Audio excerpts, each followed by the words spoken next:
Hey guys, it's your host, Johnny D. And this is your co-host, Brent Baxter. We wanted to share some big news with you. The C.L.I.M.B Show, Music Business Podcast, is now a part of the American Songwriter Podcast Network. That's right. We're really excited to be part of this network along with some other amazing podcasts. So make sure you check it out at americansongwriter.com/podcast or click the link in the episode notes to listen to some of the best shows in music. All right, Johnny, go do your thing. Welcome to the C.L.I.M.B! This is a show dedicated to helping singers, songwriters, and indie artists like you create leverage in the music business. Leverage is what you're going to need in the new music business. The days of the record label finding the diamond in the rough and investing millions to create a brand are over. You're going to have a little bit more track record now. You're going to have some business underneath you to get that management deal, to get that record deal, to get that investor, to get that publishing deal. They want to know that you can do it, that you know how to play the game. That's why we called it the C.L.I.M B, C.L.I.M.B, creating leverage in the music business. See what we did there? That was brilliant. That's a Baxternym from a good friend and co-host, Mr. Brent Baxter. Brent's an award-winning hit songwriter with cuts by Alan Jackson, Randy Travis, Lady Antebellum, Joe Nichols, and more. And he helps songwriters like you turn pro by revealing how you can write like a pro, do business like a pro, and on the regular, he'll get you connected to the pro so you can get a chance of creating a relationship. You can find Brent very easily at songwritingpro.com. Once again, that's songwritingpro.com. And I would like to introduce you to my co-host, Johnny Dwinell. Johnny owns Daredevil Production. They're breaking artists digitally by identifying new fans through data. Listen, if you're an artist looking to increase your streams, blow up your video views, sell more live show tickets, and get discovered by new fans, TV and music industry pros, then Daredevil Production can help. Daredevil has worked with multi-platinum artists like Colin Ray, Tracy Lawrence, Ty Herndon, and Andy Griggs, just to name a few. You can find Johnny at daredevilproduction.com. That is production singular, no S, and there is no S because there is no other. Johnny D. What's up, brother? How you doing, man? I'm excited because neither of us have to talk a lot today. I know. Our guest thinks he's not going to talk that much, but we're going to pull it out of him. Ride him hard and put him away wet. Yeah. That's right. That's right. Today we have a guest, Noah Gordon. He's the head of A&R and VP of Publishing at Average Joe's Entertainment, home of Colt Ford, Eddie Montgomery, Sam Grow, and several others. And we'll introduce him properly in just a moment, but we just want to let y'all know he's waiting in the wings, so y'all stick around through the rest of this intro. Right on. Before we do that, let's take care of a little business here. Join the C.L.I.M B community if you haven't done so already. You got to ask to be let in, but we let everybody in. Just be good boys and girls when you get in there. But this is a thriving Facebook community of singers, songwriters, indie artists, and making relationships, asking questions, marketing questions, songwriting questions, publishing questions. We got co-writers connecting on different continents and creating and getting cuts and stuff, which I'm excited about. That's pretty cool. This is a great place to be. We want to see you there. Subscribe to the podcast if you haven't done so, wherever you consume podcasts. We're trying to get to 200 ratings and reviews, so please leave that if you can. And we're going to read it on the air if you leave a review, by the way. We're hoping for a 5-star, but if you give us a 2 or a 1, we've had that happen. At least make it entertaining. We'll own it, We're probably going to read it anyway. That's right. We're going to read it. And then finally, the best thing you can do is tell a friend about it, guys. This podcast exists because we want you to win. So if you have a fellow songwriter or another indie artist or a singer, and they're trying to get their bearings and get their head around what's changed in the new music business, then send them here. I mean, if it comes from you, it's 100% true. If it comes from us, it's 50% true, right? Right. That's right.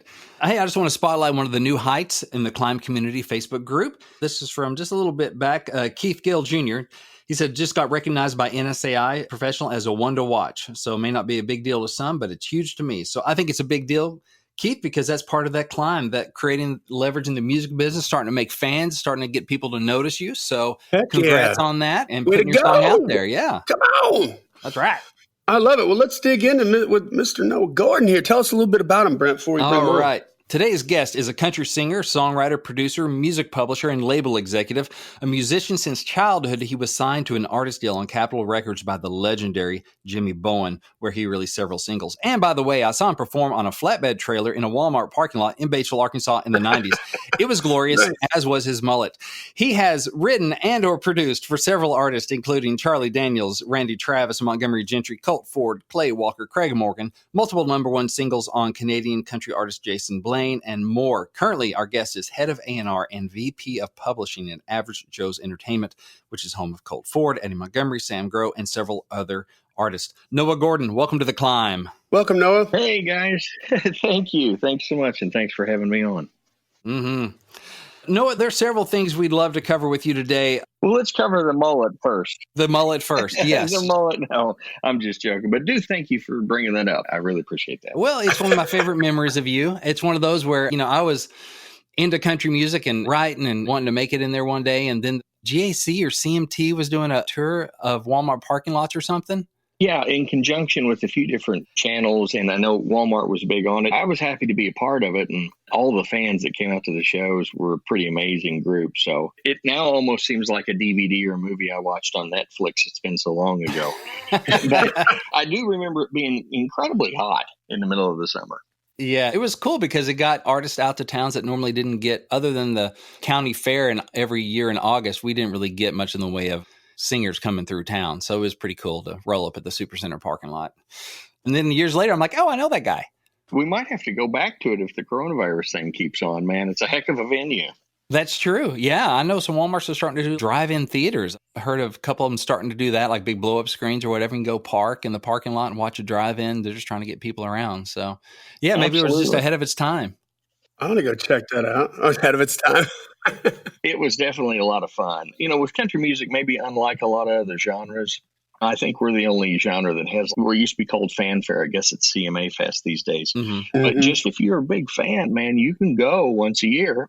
And pretty good chance if you're willing to stand in line for a long time, you get to your favorite artist, shake their hand, get a picture with them, signed autograph. I mean, it's a pretty interesting genre that we live in. And that was one of the cool things that way back then that I got to do, because it was definitely hands-on. Yeah, that's awesome. And Noah, I don't want you to feel bad about the mullet. I went full on with the long hair and a hairband thing. So you're good. You're good. Okay. Well, I've got crazy long hair right now, mostly because I can't afford to get it cut. But it's just dang near everybody had one at one point. And it's funny to see it coming back. It's like bell bottoms or something. Eventually, we'll all be wearing bell bottoms again. I had feathered hair in 7th grade. It was as feathered as I could get it. And it was not good. Not a good set of it. Those wings weren't getting me anywhere, but I never quite achieved liftoff, but I tried. They're terrific until a gust of wind shows up, and then you're back to the drawing board on that one. Right. And everyone's going, what? So anyway, our goal for today is to inspire, educate, and challenge the climbers out there who want to make it in the music business. And that's the goal. So I'd love to start off with talking about your current position or positions at Average Joe. Sounds like you do a little bit of everything over there. So what, for the climbers out there, what does head of A&R and VP of publishing actually do? Like, what takes up your day? Well, it's a lot of different things, and you're correct. We're a small company, and so most of us wear more than one hat. A lot of my day is made up actually producing artists. I don't produce every artist on the record label, but I do produce most of them and or portions of projects on most of the artists. So my day really looks a lot like most producers' day, which is going to the studio, working with a full band, working with the artist. And then after the fact, I'm actually thankful that I'm able to put almost all the software that I need on my laptop, because I'm able to do a ton of work on that, editing, and also sing background vocals on almost everything that I produce. And so most of the reason I do that is because I'm always available when I need a singer.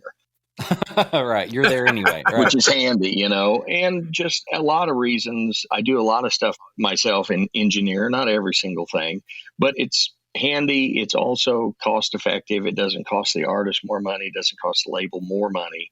And you don't always have to have an engineer and a second engineer and a room full of people in order to accomplish the same or similar results. Sure. So my day, most of it these days, it didn't start out that way, but early on at Average Joe's, when I climbed on board, they had me producing artists and writing with their artists. And then it wasn't long until I was producing a lot of the records. And just for the reasons we just talked about, it's economical.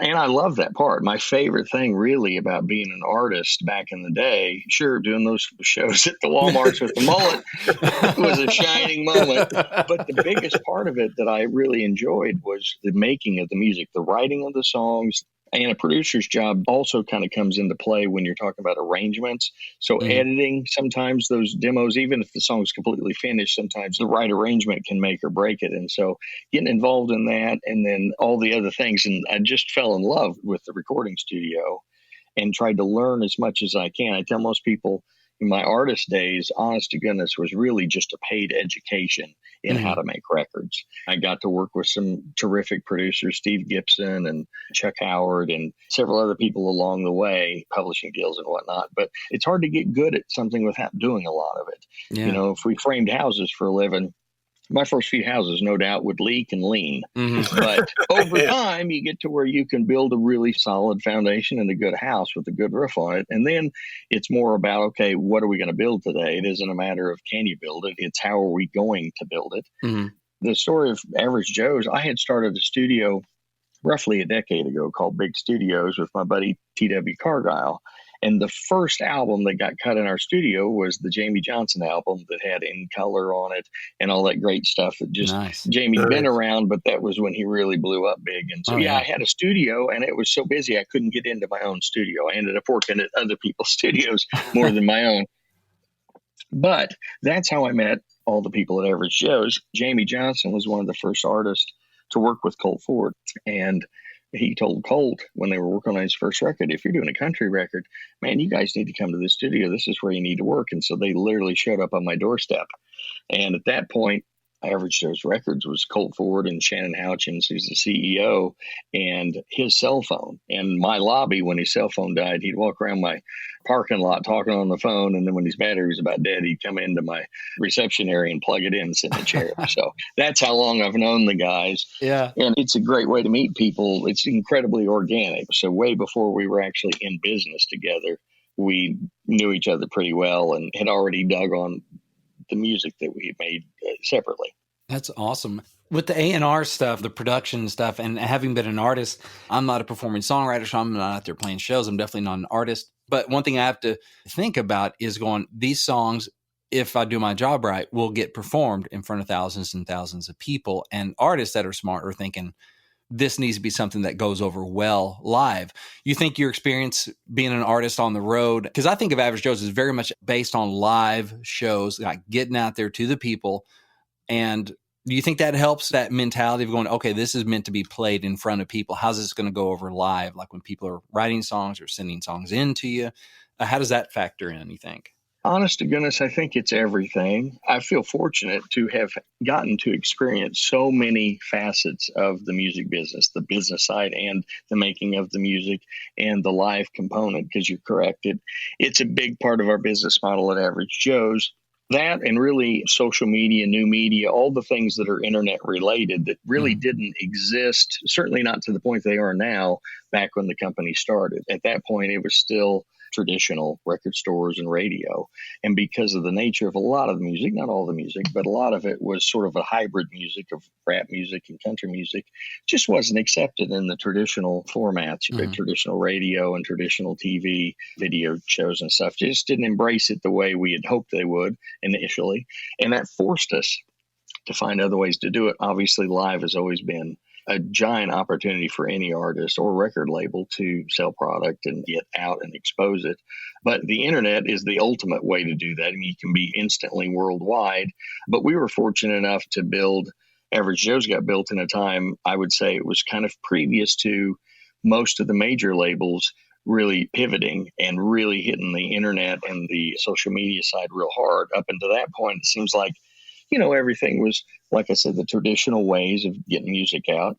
And they maybe hired a kid out of college and put him in a cubicle and said, okay, you're our internet guy and we'll do whatever that thing is, And so they hadn't really focused on it. I don't think they'd spent a ton of resources on at that time, which gave us free reign and way, way, way less competition at that point. Of course, everybody at this point, I'm not telling you guys anything, everybody, most of the business, if not the majority of the business, happens online or streaming. But we were just fortunate to have been forced into that initially and just made great relationships that continue to this day.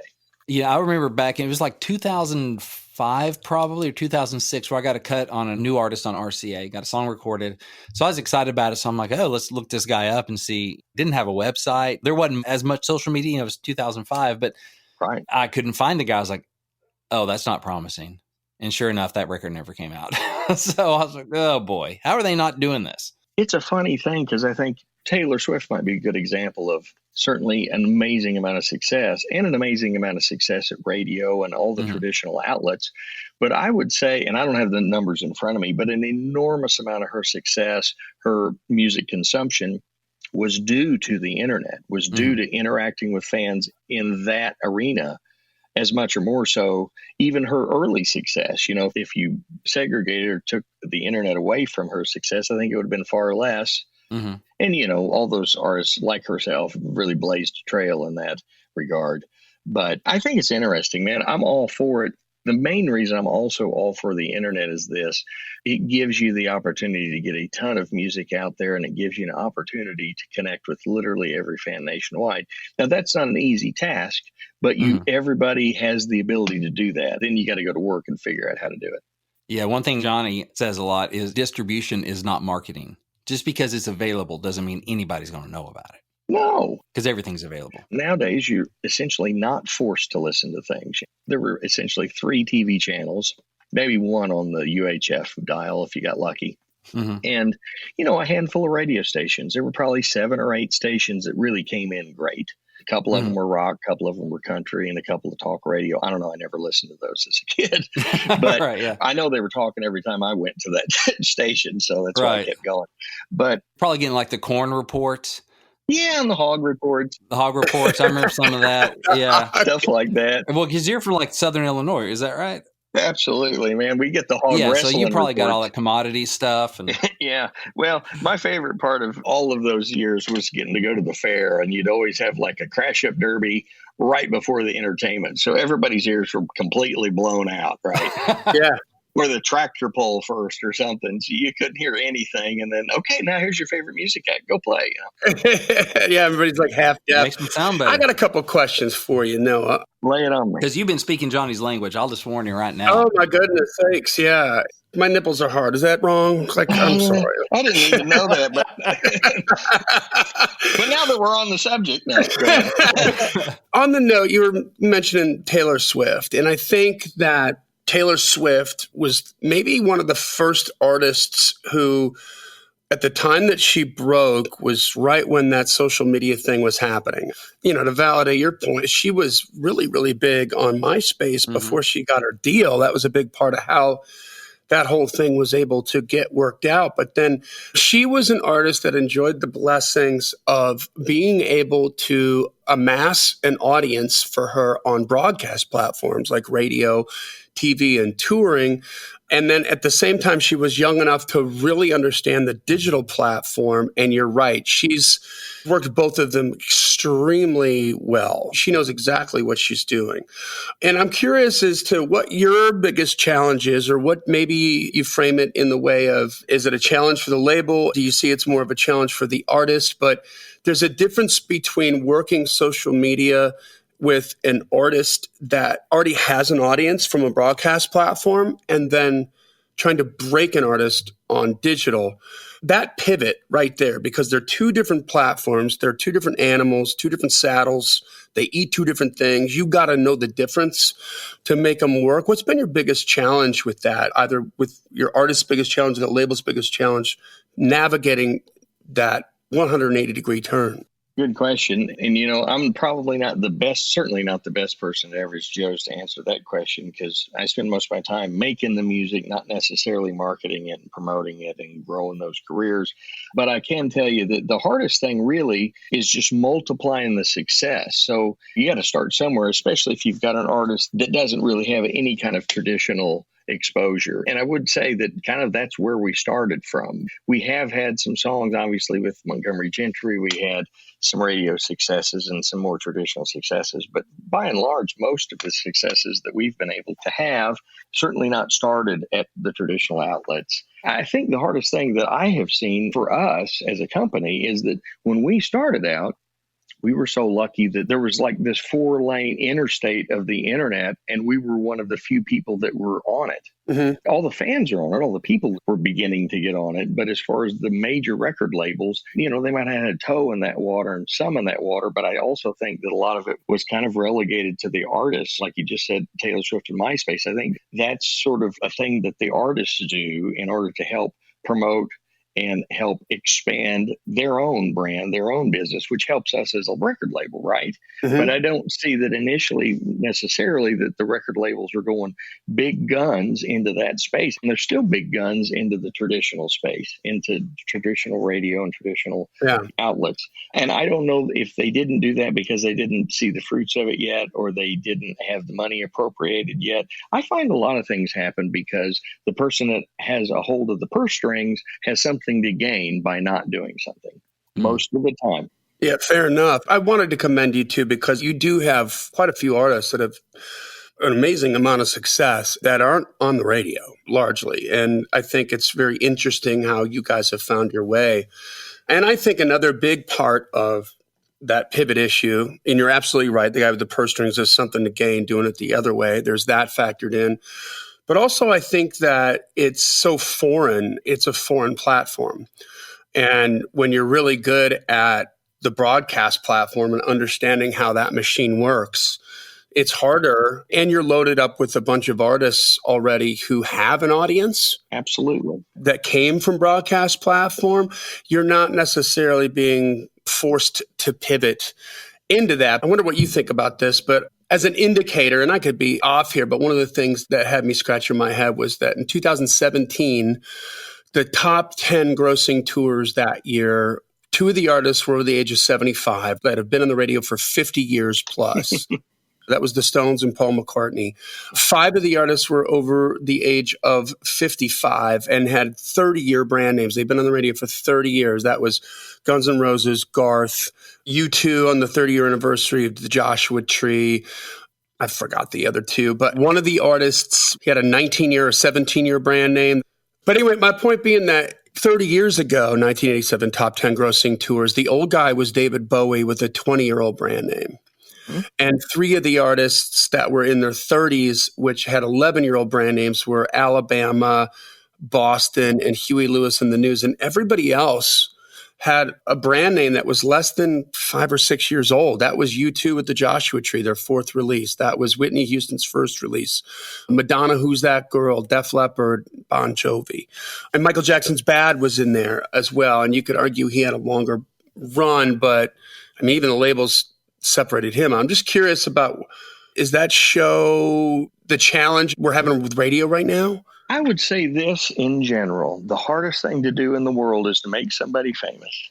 Mm-hmm. Now, it's easier right now because if something were to happen to go viral, then millions and millions, maybe billions of people would see something, right? But that's a fluke. You can't build a business on a fluke. That's right.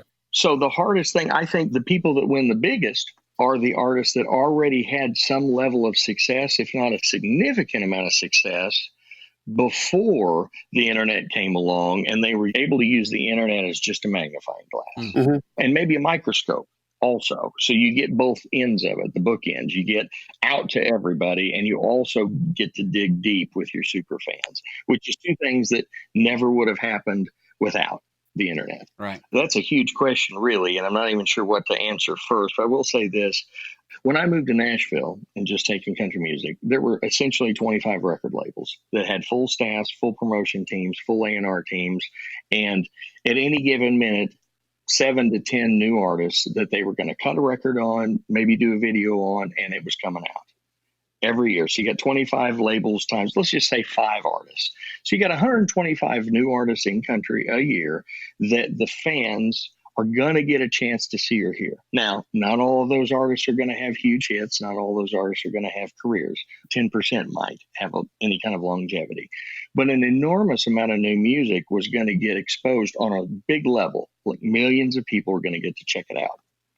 Now, there are roughly 5 record labels in Nashville with the same numbers. So let's just say all 5 of those labels are going to release 5 new artists. So 25 new artists are really going to get a shot at breaking through a year, give or take. And those are Yeah. rough numbers, but that's just me seeing it for what it is.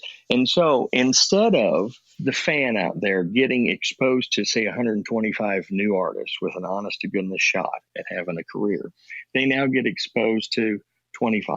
Mm-hmm. And so the internet, even though it has made, just back to your point of distribution, is not your marketing thing.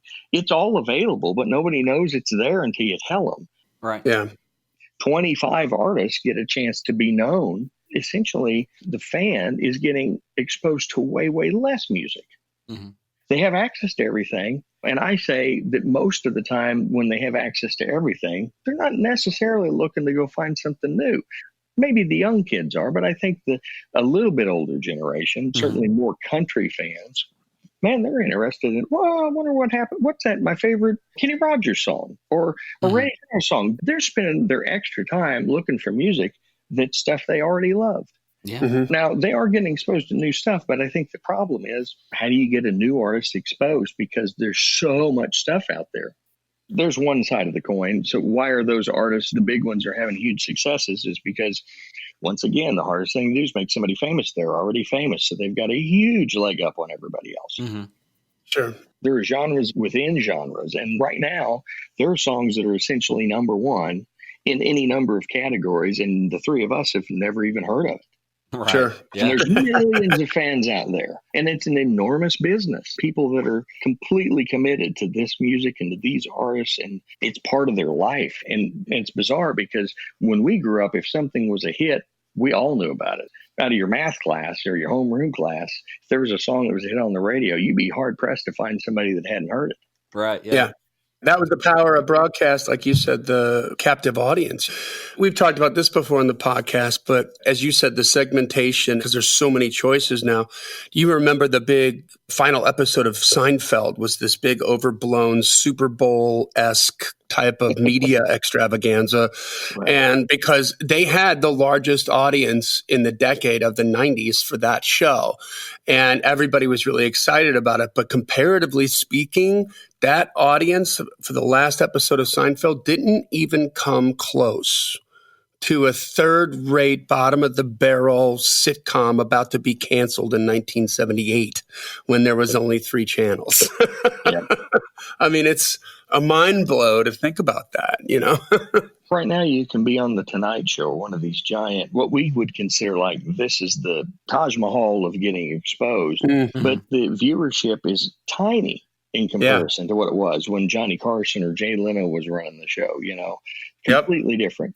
So, yeah, this is a prime example. If the three of us were going to start a record label tomorrow and we're each putting in $10 million and we got the opportunity to sign somebody that's an awesome new unheard act, totally deserving of a deal, totally deserving of a career, or somebody that's already had an enormous amount of success but has a lot of years left in them, I know exactly who we're betting our $30 million on. Mm-hmm. Sure. Yeah. Because we're actually not betting our $30 million. We're just partnering with somebody that already has a business who's already proven successful. Leverage. Leverage. Yeah. We should start a podcast. Something about leverage in the music business? It just came to me. That just happened right there. Boom. Hey, I'm glad I'm here because I'll take credit.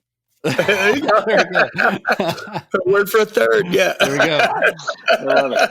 I think also on the other end of that, for the new people coming up, you know, they're competing, and you have, using your analogy of some young unknown artist that is perfectly talented and deserving of a deal, and maybe they're competing for a spot on a roster with another young, unknown, perfectly deserving of a deal artist that is already building their audience. Who has the leverage there? That's what we talk about a lot too, is going, if you're unknown, it's too late to already be known. So you got to build it. When was the best time to get famous? Well, 20 years ago. But Right. you got to start working on that now. And that's what, you know, and please speak to it because that's your life, A&R and doing that stuff with the labels. How much does that factor into who you're going to partner with and who you're going to work with as an artist, like how they get on your radar? Well, I mean, I think it's changed a lot. Average Joe's initially came along really prior to being able to really track a whole bunch of successes online yet. Plus the tools, let's face it, the back end tools that we have that every artist has access to, or a record label, to be able to see not just, oh, how many views do you have, but who are these people that are doing it? Why are they doing it? Where'd they come from? Where are they going from here? What are they interested in? So there's a lot of other stuff that exists in the business of it. But once again, the hardest thing is just getting above the noise. And I would say this, it's important to have successes that are trackable. Back in the day, that was a single on the radio and how many people went out and sound scanned your CD, right? That was your hard data. You knew it was getting advertised, if you will, on the radio. And we knew that that equaled a certain amount of driving people to the store to buy it. But there weren't a lot of other metrics. And how many people are buying tickets to a show? Those were our three, I guess. Now there are thousands of them. But I would say to a new artist, hey, don't worry. Don't get hung up on trying to have one song or one video or one thing that's going to bust you through, because I don't think there's anything you can do these days in one day that's going to make your career. And that's good or bad. I don't think you can fall down a mud puddle and ruin your career any more than you can have one thing go viral and make your career. I think a career is just that. It's like, hey, if I'm a doctor, I'm going to invest a bunch of years in school, and then I'm going to do an internship, and then I'm going to do a residency, and then I've got the rest of my life till I get tired of being a doctor or can't any longer, right? Right. And I think that's how you got to look at it as an artist, as a music maker, whether that be, a touring artist or any other type of artist. I think you got to set your mind to, this is what I'm going to do, and I'm going to be my best at it. And this right now, you have the opportunity to put stuff out, to get it exposed, and to see how people react to it. And it's scalable. So meaning this, I don't really care about somebody that shows up that has a song that has, let's just say it's got 3 million spins, wherever they come from. I don't care if it's YouTube or whatever. So they got 3 million. Well, great. But how many of those were bought? How many of those were accidental? How many of those are... They're on a playlist with a bunch of other people, so we don't know if they showed up for you. Right. You can certainly find out if it's fake. Right. If somebody just bought 2 million of the 3 million. But I'd rather have somebody that I can verify they got 100,000 streams on a song because people truly like the song. People truly dig what this guy's doing, and he's working towards something that's legit, as opposed to a blip on the screen. Here's a great example. Promotion of music, honestly, isn't much different than it used to be. With radio, it's your relationships that got you a chance to have a hit, right? Well, if you want to get in the big playlist, if you want to have some successes with, if you will, today's radio, which I would say is as much Spotify and Apple Music and Prime as it is traditional radio, if not more so. And it is your relationships. If you have a great relationship with the people that do those programs or set up those playlists, you have an advantage, certainly, over just somebody they have no idea who they are. But one thing it won't do for you, years ago, you could have a song on the radio and it could get pushed fairly far up the chart. If people absolutely hated it, eventually it would shoot you down. They're calling those stations saying, please don't play that song. We hate that song. It's awful, whatever. That'll eventually get to you, but it can take a while. With all the streaming services, man, it dang near instantly. If it's going to work, if it is working, at what rate it's working. So you can't falsify the records. You can't have if you will, a turntable hit, which is what they used to call them, which just meant it spun like crazy on the radio. But at the end of the day, people weren't moved enough. They weren't passionate about it enough to go buy it or to go maybe buy a concert ticket. Right. Nowadays, you can get the data. So if you're brand new and nobody knows your voice, blah, blah, blah, and you're in a playlist, there's going to be some skips. People aren't quite acclimated to you yet. And they aren't quite sure if they like it or not or whatever. If they thumbs down you more than they should, then we know we definitely have something that's not going to continue. If they thumbs up you, or if they listen to you or repeat you more and tell more friends about it, then you've got data that's just flat out, it's irrefutable. People respond to this. And so that's the part about it. I think it levels the playing field more in that there's no incentive for most of the streaming services to put something in a playlist that people hate. It's not helping anybody. It's not helping the artist. In fact, you'll create haters more than you'll create fans. Yeah. What was the original question? I think I talked my way right out of it. Well, it was about kind of how an artist gets on your radar with proving that they are a successful small business. A reset. Thank you. Yeah. So my thought is I would much rather, and I think our team at Average Joe's would much rather see an artist with lower numbers, but really solid, trackable, solid, legit, like, hey, this guy didn't start out because if you buy a bunch of stuff, that doesn't mean people love it. That just means you told a bunch of people about it, right? Yeah. That's really what that is. What I want to see is not that you told 3 million people about it. I want to see that you told 100 people about it and they told 100 people about it. Yeah. And you can scale that any way you want to. Yes, most record labels, just like I said earlier, if we were starting a record label and we had that option of a brand new, well-deserving artist that nobody knows, and one that is successful, has had some success, and has enough of a career ahead of them, we'd invest in that artist because we're not trying to figure out if they're truly an artist or if they truly have a career. We're trying to partner with them to make it a bigger one. Yeah. Preferably a way bigger one. And that's ultimately, I think, what most record labels ultimately do. A great manager's job is to get you more than you deserve, right? Yeah. At every turn. That's really it. Right. Because he's either doing that or he isn't. And whether that means a record deal or a better advance or better shows or a better tour, or just go down the list of things it could mean, that's their job. A record label's job is to get your music more exposed than you can do it on your own. But this day and age, they want to know, if possible, what's our trajectory?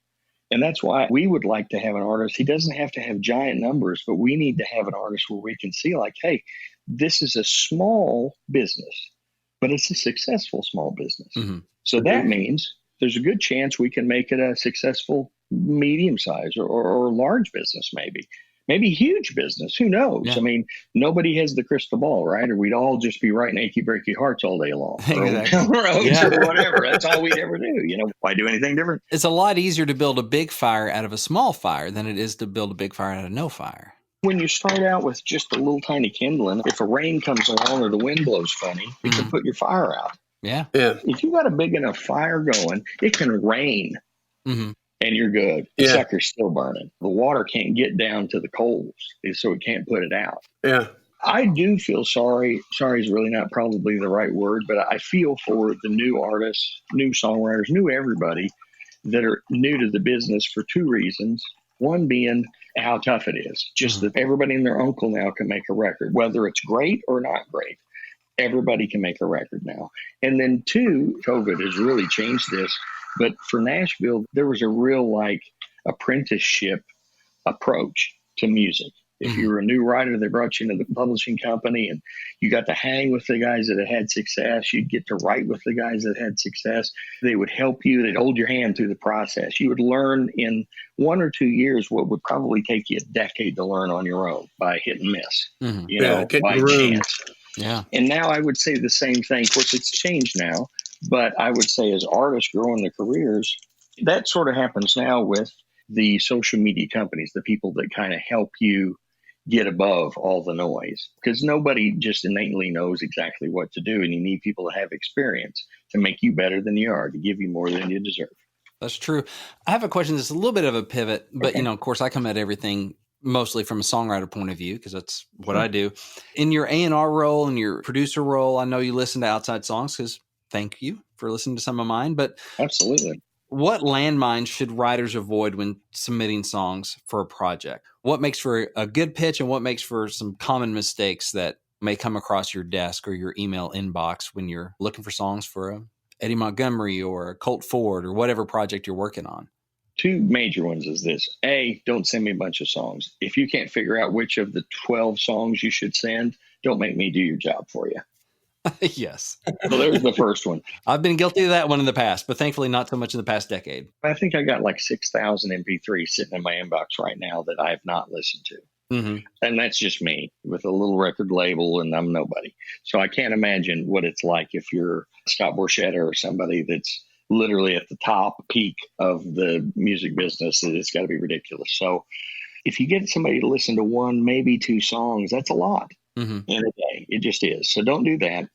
Second, I would really recommend not sending them anything that sounds like the song they just put out, which is what I find most of the time is that songwriters, you want to pitch to Aldean. Well, whatever you're hearing from Jason Aldean right now, whatever's on the radio, whatever's on his latest record, that was maybe a year ago, 6 months ago anyway, for most of the major artists. So whatever you're hearing right now, they created some months ago, if not even longer. So you're doing exactly what you're hearing right now, you're already way behind the curve. Mm-hmm. And you got to think, okay, they're not going to record again for some months, probably. So by the time they get around to recording, do they want to record something that is identical to what they just recorded a year and a half ago? Mm-hmm. Probably not. Now, as a songwriter, I have had songs recorded because they sound a lot like what's going on right now on the radio. And most of those cuts are going to come from the new artist who's in the studio right now. And there's a sound or there's something that's happening big and everybody wants to get on the bandwagon. Mm-hmm. No different than if you're a car dealer and people are buying black jacked up pickup trucks. If you don't have any black jacked up pickup trucks on your lot, you're a dummy. Yeah. Mm-hmm. But you don't want a whole lot full of black jacked up pickup trucks because the day is coming. It's on the horizon where people aren't going to want those, at least not like they want them right now. Yeah. I tell writers, most of them that I talk to that I think are real talented, I tell them, do two things, man. Write what it is you do best, which hopefully nobody else can do exactly like that. And secondly, don't spend a ton of time chasing what's going on right now because that's the past you're chasing. Mm-hmm. Yeah. At least try to shoot for where you think it might be headed. If you are going to write something that's on the radio right now, then at least write for the bleeding edge of it, right? Mm-hmm. Don't write for the trailing edge of it. I think both those are such good pieces of advice. And I've probably been guilty of both at times. I'm sure I have been. I know I have been on sending too many songs because you feel like, well, I've got so many. But do you really have 5 hits for Tim McGraw sitting around that no one's cut yet? You really got 5 number ones for him. And so I just want to put a pin in what you said or highlight it, like 6,000. And if an email comes in that says 10 hits for Eddie Montgomery. Okay, first of all, you probably don't know what you're talking about because you probably don't. Unless I know you. If you have 10 hits ready, I probably already know who you are. If I don't know who you are, you sound like you don't know what's going on. And I don't want to open that email because that's a lot of work. Let me open this email that has 1 song. And really, that's it. This first song is the most important anyway. Because if you do send somebody 10 songs, they're probably not going to list all 10 unless I've solicited the song. Yeah. Or it's a buddy of mine that's written songs for other projects that we're working on. Or, there's a connection there. There's a know, like, and trust factor. Exactly. And he's not sending me 10 songs going like, listen to these 10 today. He's going like, hey, here's 10 songs I feel like are worthy of a listen. Please get to them when you can. Mm-hmm. And that's it. And on a Saturday, when you find 20 extra minutes, if you have it, that's when you click on those links and you can run through those songs pretty quick. Mm-hmm. So the first one's all that matters, because if you send them a link with 10 and the first one doesn't sound like a hit song to them, they're not listening to the other 9. They're done. Mm-hmm. It'd be far better to get those 10 songs listened to by soliciting the first one and having them get back to you going, hey, man, you got any more? And I'll tell you, one other tip I would recommend is this, and I think it works. Just send the best song you have. If it doesn't sound like it's a Tim McGraw song, okay. Unless you have a song where you're like, man, this has to be cut by Tim McGraw or whoever that artist is. That's one thing. But aside from that, just send what you think is the best song you have. Because if it doesn't sound like him, maybe that artist is changing directions. Maybe it will for the next record, you know. And if somebody sends you a great song, because I love great songs, I don't have to write it to love it. And you hear it and you're like, wow, that's a great song. I got a little folder full of what I would consider great songs that I found that aren't right for this particular project, either because we've already got a bunch of songs in that vein, or it's just not lyrically quite correct for the artist or even musically, but it's a great song. So I put that in my little keepers folder, because eventually I circle back to it for every project. And I go back and listen to songs I thought were amazing and see, man, are any of these amazing songs right for this artist right now? So I would just say, send a great song. And even if it doesn't land on this one, there's a good chance that all of those guys making records, Dan Huff, I guarantee you, has a keeper folder on his laptop. Yeah. Somewhere. And if I'm doing it, I'm just this fella from Illinois, man. Trust me, the big dogs are doing it. They know where the great songs are and they keep them when they hear them. And they're thankful to have had the opportunity to listen. Yeah. And if a songwriter just sends me a great song, you can even send a note, say, I don't know that this would work for your artist right this second, but this is one of my favorite songs and I just wanted you to hear it. Then what happens is this. Then that door is always cracked. Yeah. You don't have to kick that sucker open anymore. That door is open. Maybe not all the way, but it's open. And when you have the perfect song at the right time, that guy will cut that song because he'll listen to the next one because you sent him a great song.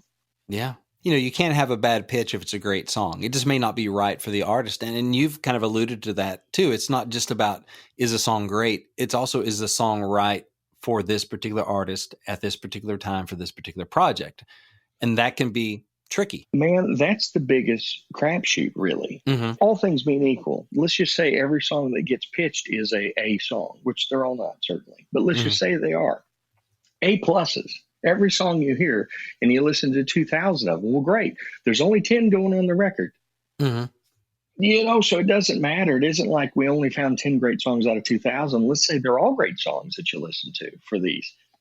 You still can only do 10 of them at a time, or however many you're cutting right now. Yeah. That's just how it is. A great song always wins, and I find that they resurface. I had a song that was a single for Emerson Drive. It's been cut 5 times. It was a hit by a different artist in Canada.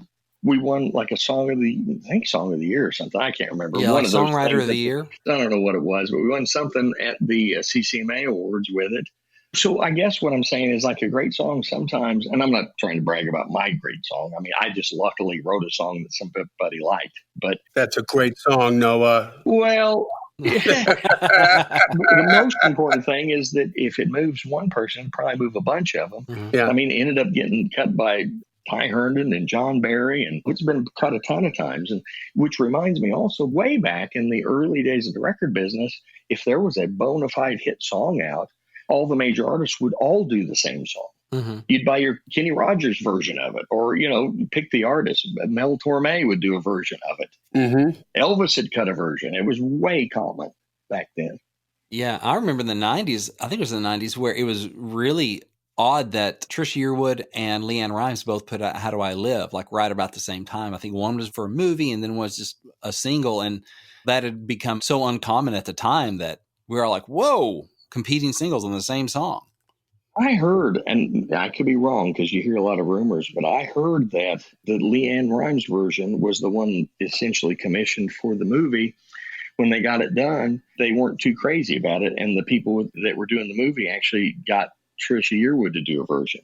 And LeAnn Rimes and Curb Records were so teed off that they said, well, fine, we're putting our version out. Wow. Yeah. Wow. I didn't know that. Yeah. That's what I heard. Now, a call to Chuck Howard would probably straighten that out. He'd be the guy to talk to on that. Yeah. I was thinking about I Swear right now with Boyz II Men and John Montgomery and number ones like in multiple genres because the song was so good. Yeah. Well, when country songs get remade into pop or rock, they tend to be some of the biggest ones.